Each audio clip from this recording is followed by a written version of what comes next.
you mentioned about what you grow, but specifically you grow fruit crops, and could you just kind of list off what those were? Sure. Of course, red raspberries, black raspberries, purple raspberries, blackberries, and strawberries, and peaches, and we also have some cherries as well. Okay. But mostly the raspberries and blackberries. Awesome. Okay, well, how do you plan your farm over time? I mean, you said you've been farming for 35 years. Well, but here, you've been here at this farm spot beginning in this farm. 4 years. Yeah. This has just been 4 and 5 years, mostly because we rented 10 acres.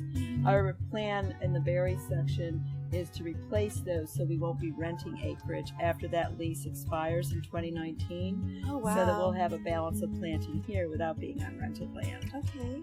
So that, and then we're still finding out as we go, fine-tuning, do we have too many raspberries, do we have not enough of this blackberry, that kind of thing. What about your goals when you're developing your farm? I mean, did the goals you had, are they kind of the same goals you have now? I mean, because your farm always seems to be in a state of development, I mean, you're planting something new and so on, but do your goals change, or are you building on the goals?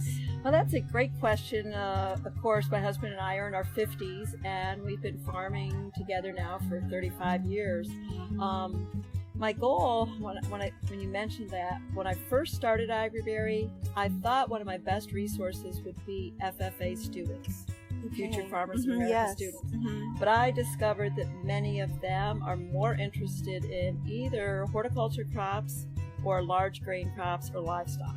Okay. They don't have as much of a frame of reference for hand crops. Okay. Such as these berry crops are. Maybe they don't have patience either? Exactly. So we have some opportunity there, but it's not as open a avenue for resources as I thought in the beginning. So that goal has changed, and just by being in Hanover County, it's been successful because we have a population of 100,000. Okay. So when I need 50 to 60 young workers, there's that in this Richmond area. This model might not work in a rural area, but it does work in an area where we have a population of 100,000 in the county. So basically, so you have a big pool of willing workers perhaps, but how do you promote to them, or how are you getting them to come, or they just see you at the market and they volunteer themselves? Some of them see us at the market, and some of them too just looking for summer jobs. They're motivated for something for their summer jobs. Yeah. And so basically, if they're for the summer jobs, but you're a year-round farm, then what? Yeah, and originally by planting raspberries and blackberries that ripen June, July, and August, that was a wonderful model, but we've actually found about 4 to 6 of our young workers, young adults, that want to make this their permanent year-round job, even understanding that they'll be off, much like a teacher would be in the summer. They're off December and January, and then start pruning February and March, and planting and plant care April, waiting for May to come on with harvest.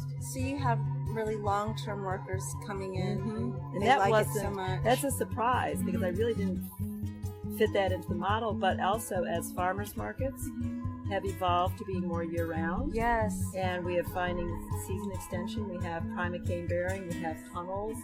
And thanks to Virginia State University, then we do have an opportunity for more advanced marketing.